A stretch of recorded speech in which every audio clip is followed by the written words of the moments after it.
All right, welcome to Powered by Authenticity, a live recording tonight, and we love those. And you know what we really love is when our guest is just as phenomenal as the one that we have this evening. Uh, Dr. Don Barden, welcome to the show. Hey, Emily, thank you for having me. I love your show. I tell you what you're doing and bringing authenticity to the forefront in these types of conversations. It's what the world needs. So thank you for being you, and thank you for your work. I mean, it's amazing. So thanks for having me. I'm honored. Well, thanks for being here. We've been excited to get you on. I know we've been talking about it for a little bit, so it's exciting to see it happen. And Yeah, just so I'm sure, are you okay if I call you Don, or would you prefer anything. Dr. Yeah, Barden? you call me whatever you want. Yeah, thank you. Yeah, for sure. Well, why don't you share a little bit about yourself with everybody? Wow, that's a long story. I'm getting up there in age. I think the best way to No. describe my life is somewhere between a collision of Forrest Gump and Jason Bourne. So if you can combine those two together, that fits my life really well. But more on the Forrest Gump side. I'm a behavioral economist, but I like to tell everybody I'm really a frustrated anthropologist, which means I care about humans. I love the human experience, the energy, the flow from the reality to the metaphysical side. All of it, I think, is amazing. And what we do with each other is reflected in this thing we call it economics. And so I get to travel around the world and help people look at their company, look at their organization, look at whatever the situation is. In a very short period of time, we figure out how to help them get through a little frustrating moment and get back to being transformational. But it's all about data. It's all about economics. It's some of the things that you might not think is very sexy, but when you see it operationally help people out, you see them grow, you see them give back more than they ever thought they could give back. Yeah, That's what gets us going. So we've really enjoyed what we do. that's great. How rewarding. Like to go in and to be able to help people is just such a rewarding place to be. Yeah, it is. And it's amazing because in reality, it's about somebody had a dream at some point, a business owner, a creator. She probably sat there one day and said, I've got this really cool idea. I wonder if it's going to work. And you get out there and you start doing it and you realize that two is better than one. And it takes more than just yourself to be able to figure it out. So we're honored when they reach out or we stumble into them or however we meet and we get to help them kind of move on. I tell people we try not to be motivational. We love to be inspiring Yeah. because that means to breathe into to help them out. But motivation is short. It burns out, and you got to restart it every day. But if we can inspire somebody by all of our experiences, I think we operate in 39 countries now, and Oh, if we can help people and show them a way that somebody else has probably done. There's no new ideas, but they can be inspired because it's spoken to them about their dream and their vision of where they want their organization to go. And then they're human centric and they care about giving forward, not giving back, but giving forward without any expectation of anything in return. We got a great fit. So yeah, it's very rewarding.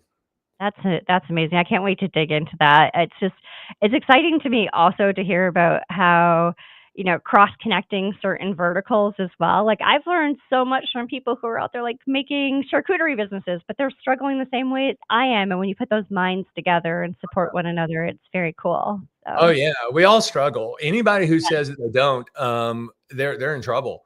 And it doesn't matter who you are. It's hard, and life is hard. But if you approach it with gratitude, and instead of looking at anxiety, you look at curiosity, and which is what I think anxiety is in the yeah. business world. Not, I don't want to get into that type of doctoring on but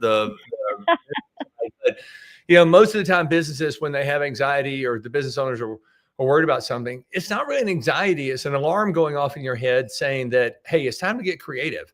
Don't worry about tomorrow.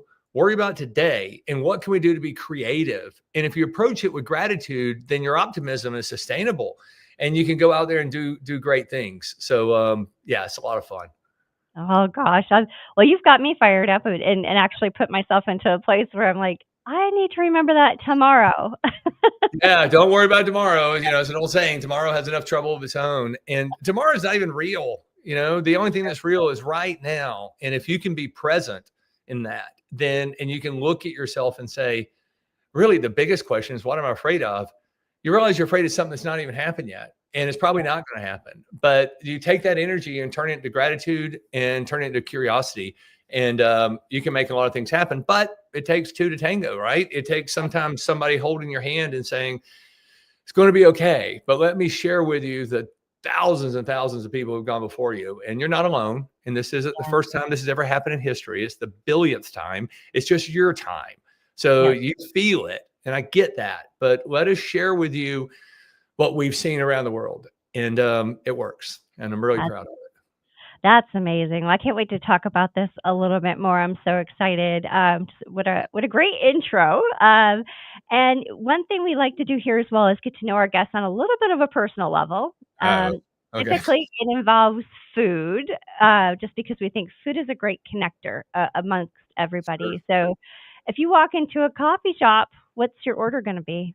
Black coffee. Me Just too. black coffee. I don't put milk or cream or sugar. I just want it black, which is hard to do. That when you order that, they look at you like you're crazy. And I'm like, I just want black coffee. That, and you know what? That's how I tell a really great cup of coffee, because I just drink it straight. Just Yeah. give me that black cup of coffee, and it's fantastic. Yep. Yeah, and I can take coffee through an IV, just so you know. I love coffee. Although today I have made a commitment to start doing some turmeric and some teas. So Oh, I'm trying to expand a little bit, but yeah, black coffee, man. Let's just do it. me too. Now, producer Ken, what's your order going to be? I mean, day to day, I'm just a coffee with a little honey and creamer in it. That's But nice. I am a sucker for a macchiato. Yeah. Yeah. If somebody prepares me a coffee and they bring it to me with all that stuff and it's real pretty, I love it.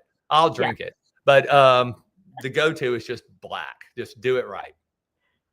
I'm with you. And so we were talking earlier about our joint love of the city of Toronto. So now, when you've been to Toronto, have you done like Tim Hortons? Have you done the traditional like? Oh, Yep, yeah, you Tim got that. Hortons was, he was Starbucks before Starbucks, literally.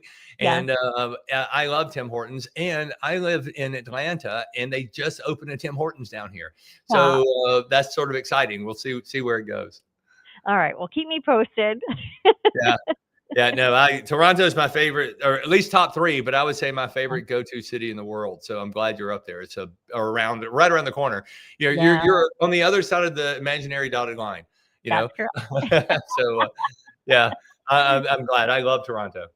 Oh, that's awesome. Yeah, we love it here at the podcast too. So the other thing that we love is the work that you're doing through the Perfect Plan. And I know when I've had a chance to connect, it's just very interesting to me. So I would love for you to share that work Wow. with the audience. Sure. The Perfect Plan is about 20 something years old now. I spent the first 25 years of my career on Wall Street or working for Wall Street based firms. I've always lived in Atlanta, but I would travel to London, Boston, Toronto every day where it was. And I had the pleasure of working with some of the best and the brightest in any country I went to. It was amazing. I got sent all over the world. But I started noticing that there was a trend amongst the elite performers and the elite businesses that we worked with. And they would send me to different countries where there's different languages, different cultures, there's a different deals, a different currency. Everything about it was different, except there was this odd common denominator, almost this energy that existed within these people who performed at the highest level. And it was so common. It didn't matter what industry. I mean, I worked with the fish markets in Tokyo. I've worked with the Maple Leafs. I've worked with all these great organizations around the world, but there was that common theme.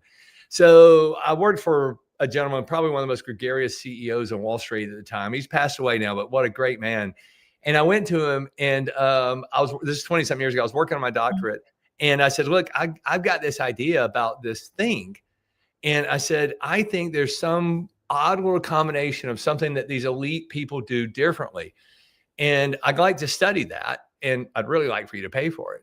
And he came back and he said, that's everything we could ever want for. You're talking about an unfair advantage. You're talking about something that if we could see it and replicate it, then it helps everybody out. And I said, yeah. So we spent 4 or 5 years studying while we had a real job and talking to people all over the world about what made them different. And we figured it out. We know the formula, the secret sauce of what the elite performers around the world do differently. But most importantly, what the perfect plan reveals is why, like the science, the understanding of it. So when you first look at it, if I put the perfect plan on a single piece of paper, you'll look at it and go, oh, it's just a formula. Yeah, it is. You just do it. But if you understand it, then it becomes a valve that you can turn up and down at will. And you can 2x, 3x, 5x, 10x, 20x your company because you understand human behavior. You understand economics. You understand where you fit into it. And so the perfect plan took off and it's used by people all over the world right now. We're really excited that it's helping people out. That is amazing. And I love how it just kind of came about, like you're just like, you noticed the same pattern and could realize that and bring it into something that became a tangible use case for all others. Oh yeah. What's interesting, there's so many people, we were talking about worrying about tomorrow. There's so many people that are worried about tomorrow, they're missing today. They deprive themselves of today. And if you can be present and open your mind to the power of observation, it's crazy what you can see and how you start seeing patterns and noticing missing pieces of the puzzles, that come together. And it's just a beautiful thing, but you got to be present. If you're worried about the future, fine. If you're living in the past, fine. It's not going to work. But if you're present, then it sort of opens your eyes to see what's really going on around you. And that's how we first noticed it. But we did it with scientific methodology. I mean, there's no way anybody can doubt the method and the process of the research. It wasn't just a rah, yay, here's what we know. It was real. And we're excited that it's out there helping some of the biggest companies in the world. It's helping the U.S. Army. It's helping, I don't know very many. Well, it's in all continents. Every continent has somebody using it right now. So we're excited about it. That's amazing. That is great. And it's kind of, I can't imagine like the pride that you feel. Like that's a proud dad moment right there. Like when you have something that's so great. Yeah, it's a good pride. Yeah. There's a good and a bad pride. Whenever I always say pride is PRIDE. Whenever the I in the middle is bigger than everything else, that means it's centered on you. That's not the good pride. Ours is we're just proud of not the work that we did and not even the perfect plan. We're proud of the people who use it and they kind of give you an attaboy every now and then. That makes you feel good. Where you can see that it actually helped people do something. All we ask whenever anybody comes and says, hey, this was great. I really owe you guys. I'm like, you don't owe me. You owe everybody else. So do me a favor. As you're growing, as you're experiencing these things, as you've unlocked the keys to a better tomorrow for you, it doesn't mean it's all going to be la la land. I mean, it's going to be ups and downs. It's hard. Reality is reality. But do me a favor and promise me you'll give something back. And I don't care what it is. I don't just anything. I don't care if you give out $100 bills on the corner at Christmas. I don't care. Just do something and don't be afraid to hide it. Because if you tell your team you're doing, if you tell your customers, hey, we have this passion for autism, say, and this is what we do to help raise money for that. Talk about it. That's not bragging. That's a motivational opportunity for somebody else to possibly collaborate with you or to be inspired themselves to go do something. So we try to create people who, within their success, they recognize the humility of the moment and they realize that there's something bigger here going on. It's bigger than us. So what can we do to help serve other people? And when that happens, that's that dad pride that I like. So that's cool. Okay, so this is the second time this has come up today for me in conversation about how, if you're so lucky to have been able to be successful at something, give something back, put that kindness into the world. It may have a ripple effect. Like people see that and they want to emulate that, I mean, especially to your point, if you're talking about it, it's okay to say, I've been able to give this back because of the success that I felt. And wow, now you've gone and inspired somebody else to go out there and try to get to that level and give back as well. Yeah. It's not bragging unless you've got the bad pride. If it's all about you and it's bragging, that's not going to work out for you. You might feel good for a minute, but it's not going to work out. If you're doing it because you're really giving forward without any expectation of anything in return, The universe has a way of making that happen again. So Yeah. it's a wonderful thing. But the second you bring fear into it, you worry about tomorrow, you lose your presence of the day, that stuff comes down on you. And then you have to scrap back to make it happen again. And we've all been there. Nothing wrong Yep. with it. But, it's just a mindset and how you approach caring for other people. And that's I, really what the best people in the world do. At the end of the Perfect Plan study, not to give you the big whammy, because there is a formula. There is a scientific understanding where you can go, oh, now I get it. Now I know why if you lead with gratitude, the response is this. This is why I know. So you go through it, but this is this unbelievable approach that no matter what the people we studied did, their conscious belief, their heartfelt response to life was to get up and run to work, not to make a lot of money, but to serve other people, their customers, their employees, their family, their community. It was never about what they did for a living. It was about who they were in the process of that. And then you combine the science and you see that they're all following a pretty routine, predictable methodology. It's like, oh, but that's not the key. The key is their heart. And yeah. that's where it all falls in. Oh, you're speaking my language. Well, it's authentic. I mean, you got it in the title. I mean, if you're authentically you, the power that comes to you is universal. I mean, it's unstoppable. And but it depends on and whatever fog you need lifted or however you want to do it. And we do that a lot. There's Yeah. plenty of great organizations we work with that are just frustrated because they've kind of come up on a wall. And frustrations lead to breakthroughs, but you got to be open to it. And sometimes you got to have a partner. You got to have somebody that's going to grab you by the back of your belt and pull you back a little bit and say, Yeah. look, it wasn't as big of an issue as you thought. Let's go around it, over it, through it, break it, whatever, and get back on that path of why you're here. And it's a wonderful, beautiful thing. Yeah. Oh, that's great. And the perfect plan that is available out like on Amazon and your website and things like that for everybody, right? Oh, yeah. And I tell you, Emily, we'll do this for you. If anybody wants to send me a note on LinkedIn or through the websites and say, hey, I heard this on Emily's podcast and I love being authentic. If they say that, we'll send them a free e-copy Oh, for no it. kidding. But they Thank have to see you. that they heard it from you. And All we're right. happy to do that. Oh, well, thank you so much. We're going to promote that because I feel, first of all, I can tell just how truly good, just the kindness and the heart. And it's my belief that leaders, if they lead with that authentic, vulnerable, just, Yeah. put a spin of empathy on the way that you're leading, people will want to do good and you want to do good. And that just, again, that if that grows into the world, what a place we will be in. So, It's contagious. It really yeah, is contagious. But back to your whole mantra, it's got to be authentic. If you're not authentic, you're just going through the motions, you'll see a little yeah, movement. It'll be okay, but it's not sustainable. If you really want to do it, you've got to be authentic and be willing to put it out there and yeah. great things happen. But now we know the science and we know the methodology, and that's what Perfect Plan was always about. That was it.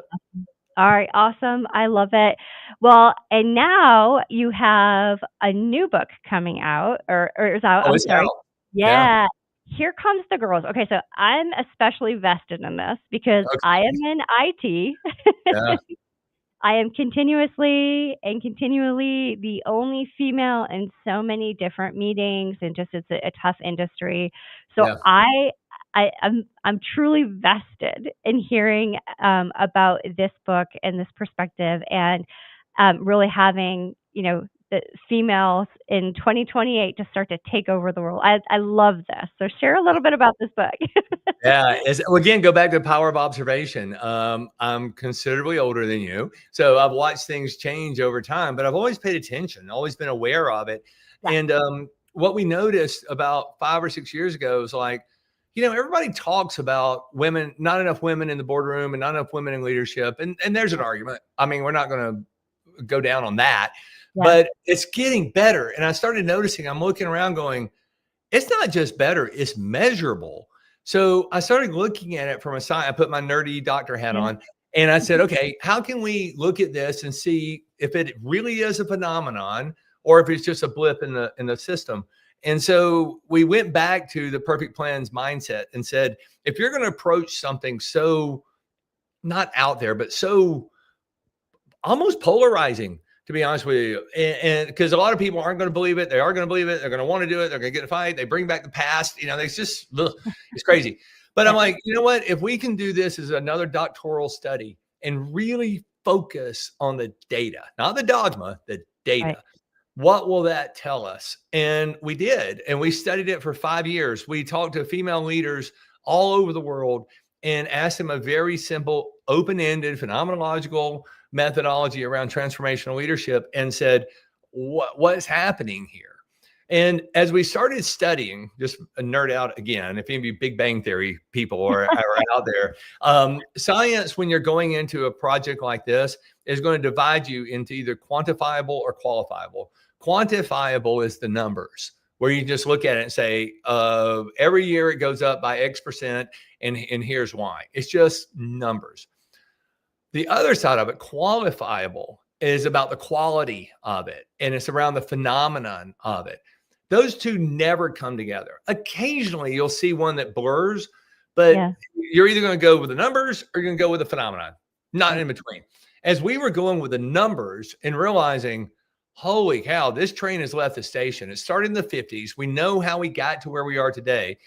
Today, just, the end of 2025, it's already around 42 to 46% of the world is run by women. We did the math, and the tipping point happens in about another 11 to 12 months. In 2028, it's going to flip over. So the vast majority of businesses, and I mean from the local deli to parliament, is going to be run and operated by women. That's the math. You can't stop it. It is here. Don't argue. It's just going to happen. And if you open your eyes, you can see it all around you. Mexico just elected its first female president. Japan, its first female prime minister. I mean, it's happening everywhere. 6 of the big 8 firms on Wall Street are now their CEOs, especially in major divisions, are women. And the other 2 that aren't, they're just waiting for the old dude to die. I mean, he's just been sitting there for so long. So it's coming. You can't deny it. But then something happened. We had this kind of heartfelt tugging about the project where it's deeper than the math. There's a thing in science called the null hypothesis, which is usually around math. And it usually means yes or no, good or bad. Like if we do a study on hitting your hand with a hammer and it hurts, that's good to know. Don't hit yourself with a hammer, right? Okay, we've established something that no is just as good as yes, because no means you don't do it. That takes courage on a subject like this. So we looked beyond it, went to the qualifiable side and said, okay, this phenomenon, let's ask a very tough question. We can prove mathematically that women are about to take over leadership in the vast majority. We can prove that by 2032, which isn't that far away, it's going to tip into between 68 and 72%. So it's not just going to be a little majority. It's going to be a super majority that's going to be run by women. But the hard question to ask, and we did, was, okay, ladies, are you any good at it? That's a real question, right? Yeah. Okay, you're going to take over leadership. Are you any good at it? And that's where I get so excited. You're not only good at it, you're great at it. And what we realize is if you put a male-owned business right beside a female-owned business, same geography, same product, same everything, so it's controlled. Yeah. The female business is going to outproduce in revenue and in profits 3-to-1 over the guy. More importantly, her workforce, which here's an interesting fun fact, the average American worker right now is 39 years old and they change jobs every 3 years.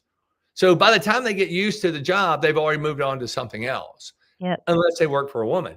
They're still 39 years old, but they stay an average of 6 years. So you have 2 times the retention. But then here's where it gets really interesting. There are people that will argue it's good to turn people over, right? Because they're losing. Nope, not if you work for a woman.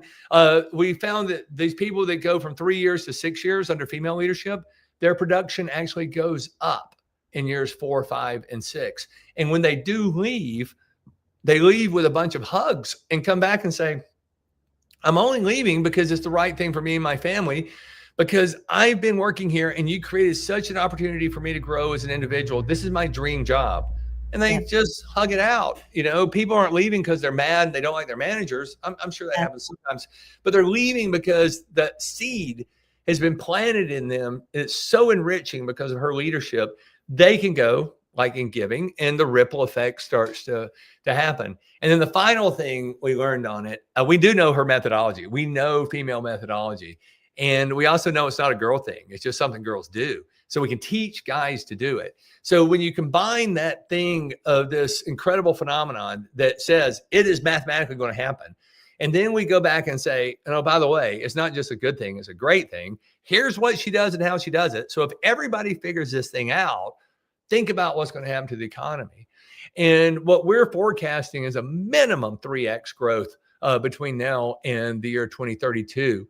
And that's minimum. There's some we've got some arguments that we can put out there that it's going to be 3x cubed, thanks to the women. Yeah. And it's because women love to collaborate. And when a bunch of organizations are collaborating together, they're growing together. So say if your business grows 20%, the next business goes 20%, the next one goes 20%. You can't add that together. Percentages don't add together. You have to multiply them. So you start seeing an exponential thing. So buckle up. The economy is about to get real good because of women. And it's just a game changer. And we're so excited to be out there sharing the news with everybody. First of all, I love it from many different aspects, but Sure. the one thing that I've always said is that under female leadership, people are innovative. Because to your point, they're collaborating, they're thinking about different ways to approach it. Yep. And truly, when you have that cross representation in a room, when you're trying to create new products, when you're trying to take new things to market, it's just such a different experience. Yeah, it's insane. Mhm. And the way it's actually, to be honest, to be straight up, there's like a perfect storm happening right now. This started in the 50s and has been working its way up for a long, long time. And a lot of women put in a lot of hard work, sweat, and tears. They fought it. But we're kind of over that hump. It's still out there. There's gonna be some women say, yeah, but I get it. There's some jerks in the world, right? There just are. But that's not a male-female thing. That's just a life thing. So I get it. But these young girls that are coming into a completely different social conscious than what those other ladies had to fight through. So I'm honoring those women who fought and fought and fought to get to a dream that they had. But the reality of what they created was that these younger ladies coming in now have a better and easier opportunity to accomplish the same thing faster. And in doing so, they're going to change the world because simultaneously, a social change is happening within our group consciousness. And that's a very real thing in economics. In fact, when I get interviewed and I kind of put my nerdy hat on and talk only about economics, people always ask me what the most important thing is. And I'm like, confidence. Consumer confidence. If the consumer feels good about something, they're going to figure out a way to make it happen. Well, the consciousness of our economy, the consciousness of our people right now is changing in ways that we haven't really seen before. But if you are authentic and if you accept it for what it is, and then you look around and go, man, this couldn't be more perfect timing. As the workforce is saying, I want to be more relevant. I want to be a part of something bigger than myself. And I believe that we can partner together. At the same time, women are coming in with the ability to be sympathetic to a problem, empathetic to the person, but empowering in ways that traditional patriarchal male systems don't do, only because we were trained not to. It's not like guys can't do it. They were just trained not to. But when you got a workforce that feels that, then they really are saying, hey, when I'm working for her, I feel seen, heard, and understood. And that means they're valued. And when a workforce is valued and they're empowered, get out of the way. They're going to do great things. And one of my favorite sayings is your energy arrives before you do. And so in traditional patriarchal male old school leadership, more of a dictatorial kind of I'm going to lecture and tell you what to do kind of thing. That's an energy that this new generation of our planet is not digging. You know, they want a heartfelt connection. They want to feel good about it. Then all of a sudden women are coming in at the perfect time. and just being who they are. And so we're seeing all these things come together right now that's creating an economic soup. It's going to be bigger than the industrial, the agricultural, and the dot-com revolution combined. That's how powerful this thing's going to be. It couldn't be better timing. Amazing. Oh, that's, I mean, I'm fine. I was sitting here. I have so many different thoughts. So one is that you were talking about the feelings when somebody walks in the room, and I think we've all felt that. We've had a leader who, even when you see their name pop up in email, you're like, oh, I Yeah. don't want to respond to that. Like, I know it's coming. Yeah. Yeah. Your energy arrives before you do. There's Yeah. no way around it. And it's not goofy. It's not weird. It's just, Right. that's the truth. And what you're expressing, and everybody's been there. Yeah. You have a visceral reaction to something because that energy is there. And a lot of times, most people, and I've learned this, and if people follow me on TikTok, you can see we talk about all these deeper lessons around leadership and things. And what we've learned is that a lot of people they don't want to look weak. So they put on this facade. And what we've learned is that's not what it's all about. They don't care about looking weak. They don't want to feel weak. Right. And so because of that, they put on a mask and they do stuff, and that energy, that fear goes out, which causes them to react. And if you listen to my work, we talk about this a lot. There's a big difference, and women do this beautifully. There's a big difference between reacting and responding. If you react to something, it's usually from a foundation of fear. Yep. And you're worried about the future. You're worried about something, and it causes you to react. Now, I'm going to put an asterisk on that. If a T-Rex breaks in the room and is coming at you, react. That's fine. Okay, but that's probably not going to happen. So I get that. But when you respond, don't react, respond. Response comes from the heart. That is your energy. That is your love. So when you see old patriarchal systems, mostly men, but some women too, and they're constantly reacting, that fear gets out there beforehand, and people feel it, and then they cause a reaction from it. But what we're seeing with this new consciousness in our society and in the workforce, what they're asking for from leadership, and what we see women doing so radically different, is not reacting, but responding, and responding from a source of love. And that way, when her energy gets there, you got a team of people that are so willing. And then when they feel seen, heard, and understood, and she empowers them, they do fantastic things on their own. And it's a shift that's happening. It's both social, economic, metaphysical, everything is coming together at the same time. And when you combine that with the quantifiable, the math of women hitting at the perfect time, whoo, it's going to be fun. It's going to be great. Well, and it's funny because you talk about like the reaction versus the response, and you still see people who they get an email from a leader and their first thing is to react to it. Like I know I've had Teams messages pop up telling me I need to react to something before I've even had a chance to read it in turn, like absorb it, take a moment so that I can appropriately respond to it. So I love the fact that it's shifting. One question that did pop into mind, and this may not be relevant, was there any impacts to this out of COVID? Is there anything that, okay. COVID accelerated some things. There's a thing called the progress theory. And we're actually, I talked about that a lot today. My version of it was history does not repeat itself. It doesn't. And I've talked to some great historians who said that history does not repeat itself. People repeat themselves. And when we look back in time and we study people, we call it history. But history is inanimate. History doesn't do anything. History is a reflection of who we are as a person. So we repeat ourselves. And the progress theory says that, we're still cave dwellers. We just live in better caves. We haven't changed in 10,000 years, but we got better tools and we have a better ability to respond or react to things that we didn't happen. Now, obviously, COVID accelerated some things, like we're talking virtually, where you're in New York, I'm in Georgia. And this machine, this contraption that we're talking to, it's not a communication device that we're on. We are not communicating through this tool we've created. We are transportating. So this device isn't a communication device. It's a transportation device.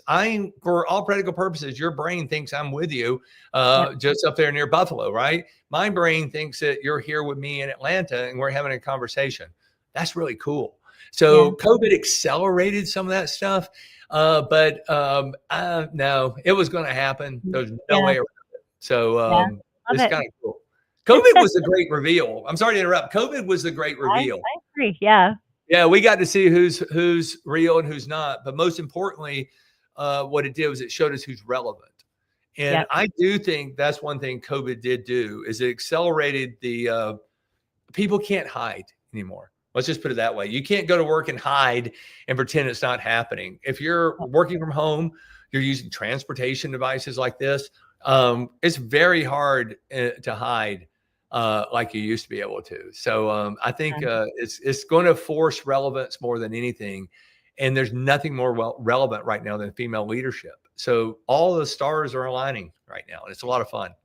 Yeah, that makes me so happy to hear. I mean, honestly, and I don't think we can say it enough. Having that empathy, that kindness that comes, that leading with heart, that understanding, it just drives culture, it drives innovation, which is going to drive profitability across the board. And it just, I think I just look at the history of we've had, to your point, like almost like that dictatorship from leaders, like just go do this and don't talk about the whys and the connecting the business strategy to the action. Like I feel like all of it just gets better when you take that time with your team members.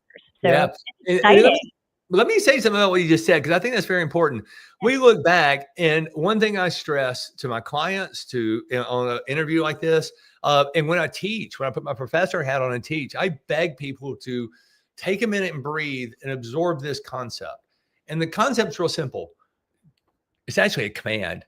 Do not judge the past ever, because it's contextual. So if you look back, and I've talked to a lot of people who are upset about the male patriarchal system. I get it. We can look back over time and think, well, I wouldn't do it that way. Well, you don't know, do you? Because you weren't there 200 years ago or 500 years ago or whenever it happened. And I do believe that people work the best they can with what they've got at the time. But here's what I tell people.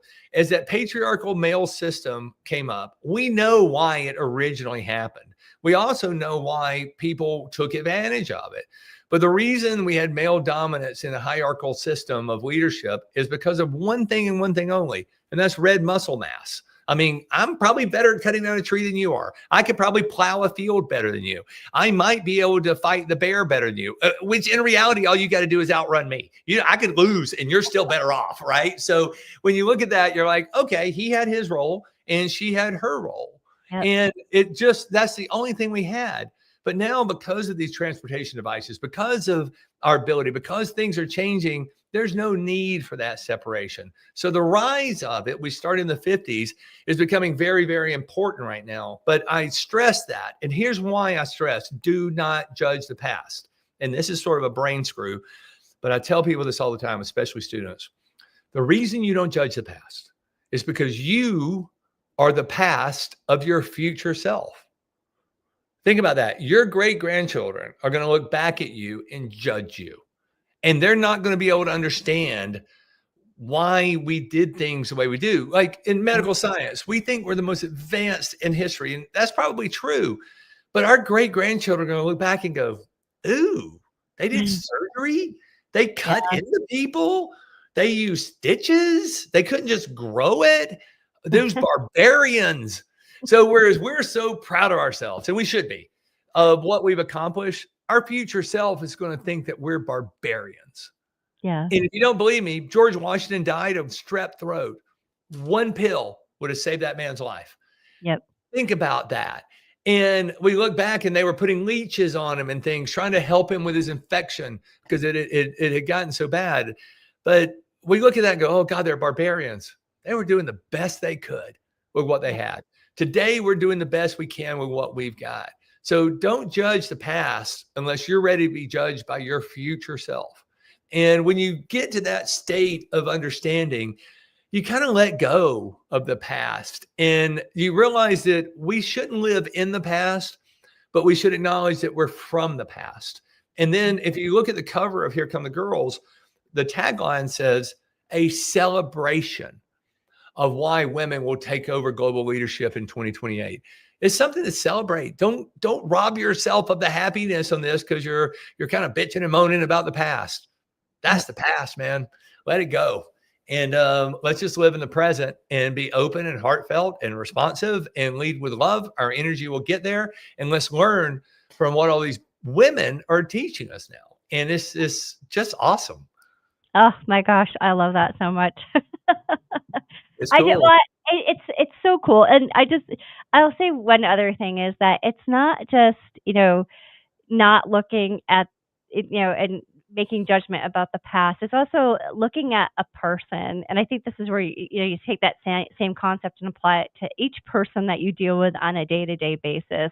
They're doing the best that they can, and Yeah. also trying to not look at what happened yesterday and just, be able to proceed with the day. And, that's where I go back to that kindness perspective, even in the workplace, because you don't know what your coworkers are going through. Right. So, Yeah. take a moment and just, Oh, yeah. stop. Yeah. Breathe. And Breathe. breathe. Chick-fil-A did a great job with that several years ago. They came out with this internal video that you can Google now, and Yeah. it's called Every Life Has a Story.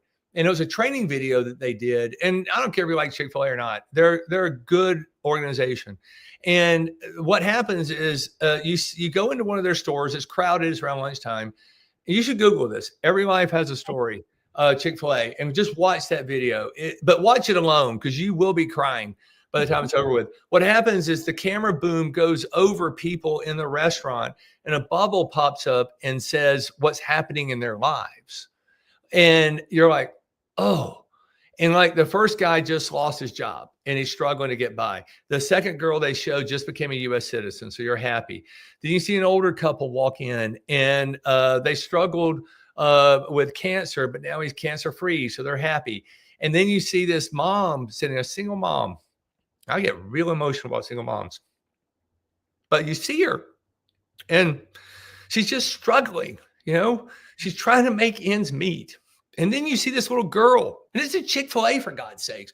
You see this little girl walking in and the bubble pops up and says, Mom died during childbirth and Dad still blames her. And you're sitting there going, my God, where is this going? And then you realize at the end, everybody has a story and you don't know what it is.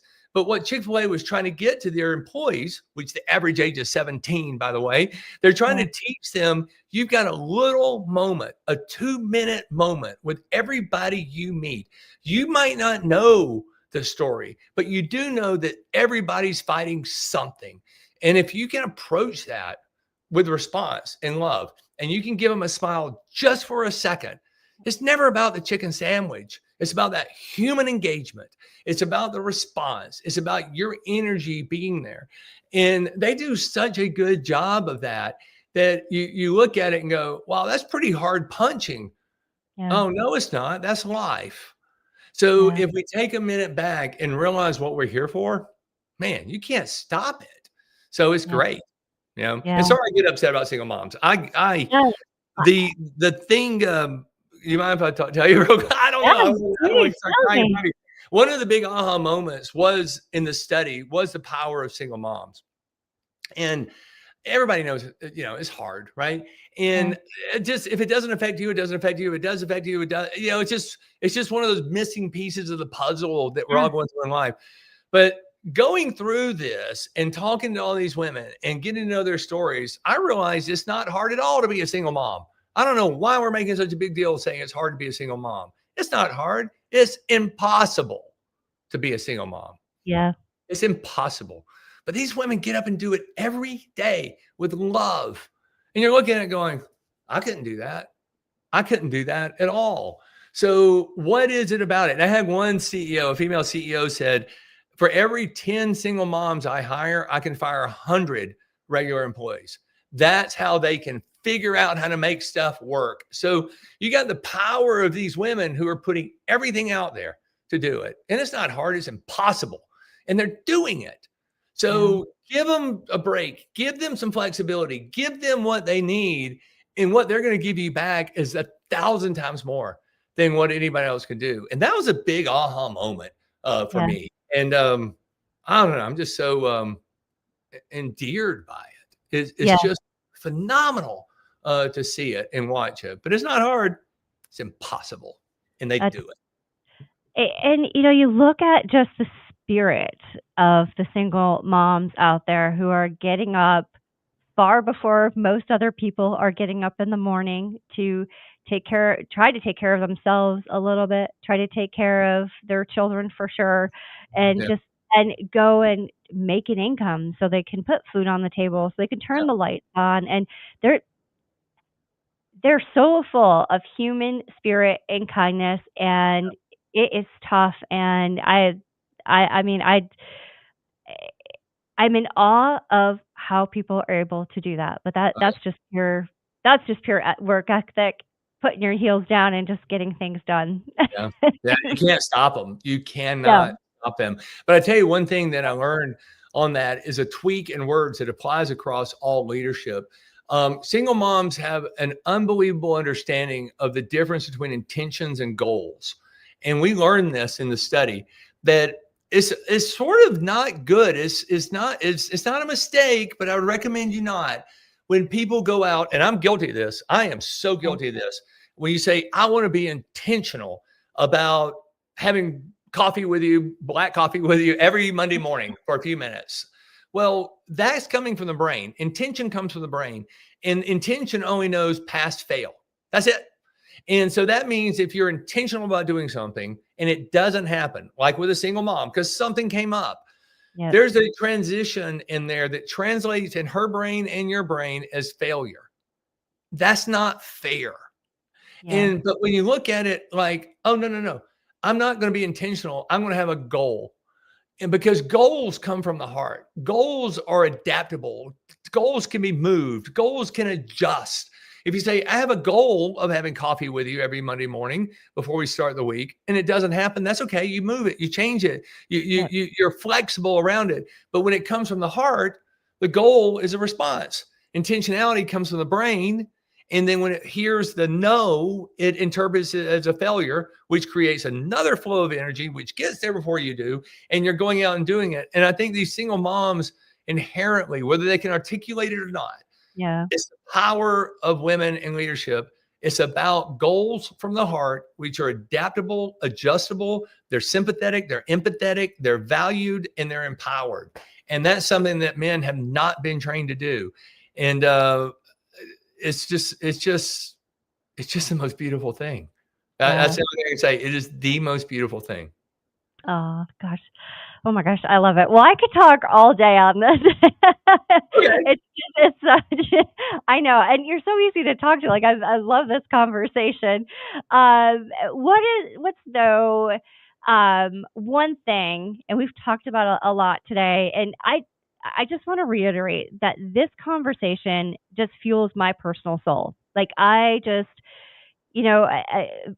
because of many different things, not just because as women, we're starting to see the turn of the, unbalanced workforce that's been out there, and, the lack of female leaders, but the true identification that female-led organizations succeed, and it's okay to lead with heart, to lead with kindness. Like, so all of this just feeds my soul because it's things that I happen to believe in very Yeah. much. Yeah. But what's one thing out of all of this that we've spoken about today that you really want to make sure our listeners know about you and your work? It's actually twofold. And thank you for asking that question. That's a great question. I think what we help people do from our own personal experiences, it's not like we're coming out there preaching out of a book we haven't read and lived. We live it. And through these lived experiences, we know a few things.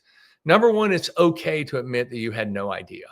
It is perfectly fine to look at a situation that you might have flubbed up or you wish you'd done differently or whatever, and just admit your own humanity. I had no idea. That is critical to any process that's out there. And I think women do that better than guys do because they're not protecting the same ego. So the ability to say, I just had no idea. That's huge. But really, the cap of it all is a simple concept: love wins.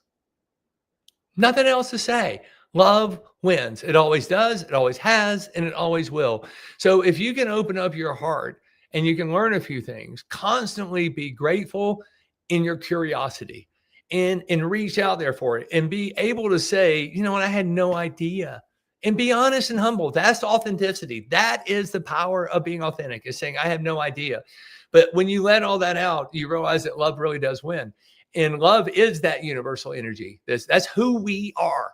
Everything else we've tacked onto it and calcified ourselves.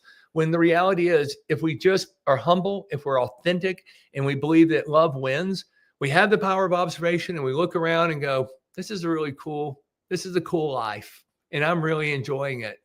Even though it was a bad day, it was good. Love wins. And I think that's the message. Oh gosh, that's perfect.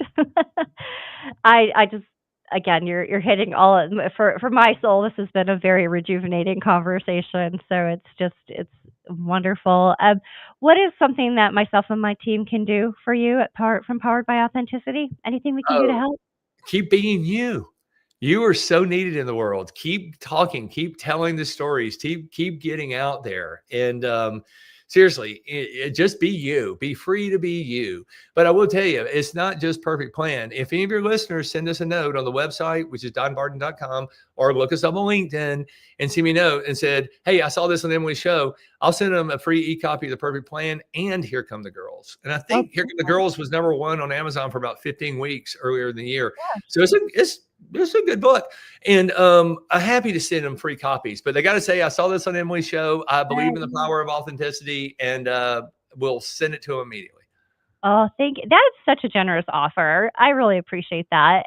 It's just, gosh, and it's again, these are topics and conversations that fuel my soul. So I really appreciate you for being here. And I just want to also give you kudos for your LinkedIn content. So you post great videos, great reminders out there, and it's fun to follow you.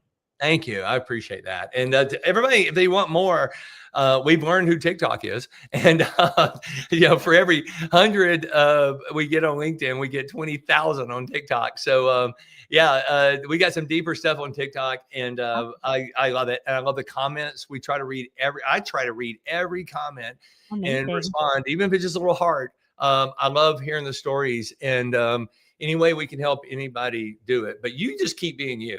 I love your work and what you're doing, and I am grateful and full of love. So thank you. Well, thank you. And producer Ken is forcing me to get into TikTok land. It's Yeah, been, you should. Yeah, yeah, yeah, Just the viewership there is so much larger. You yeah, just have to make that push. yeah, yeah. It's yeah, it's worth it. So anyway, yeah. but thank you for being you, Emily. You're beautiful. You're awesome, and I really appreciate what you're doing. Well, thank you for being here tonight. Like I said, I could talk to you all day because this is just amazing conversation. So really, I'm grateful for you. I know it's getting late in the day, but we do appreciate you being here. And we really appreciate everyone who is able to join us live tonight. And we'll be pushing this also to our listeners out on all of our podcast platforms that we use. And just again, thank you to all of those listeners. And producer Ken, thanks for being here tonight. You got it. And Don, I actually am in a community art studio right now. So they have a podcast area that they let us use. So Nice. the graphics in the back there. So just a huge shout out to Go Art here in Batavia for their ongoing support. And Don, this has truly been just such a great episode. And thank you so much for being here. Oh, thank you for having me. Just keep being you. Oh, thanks. All right. Well, I hope you have a great night.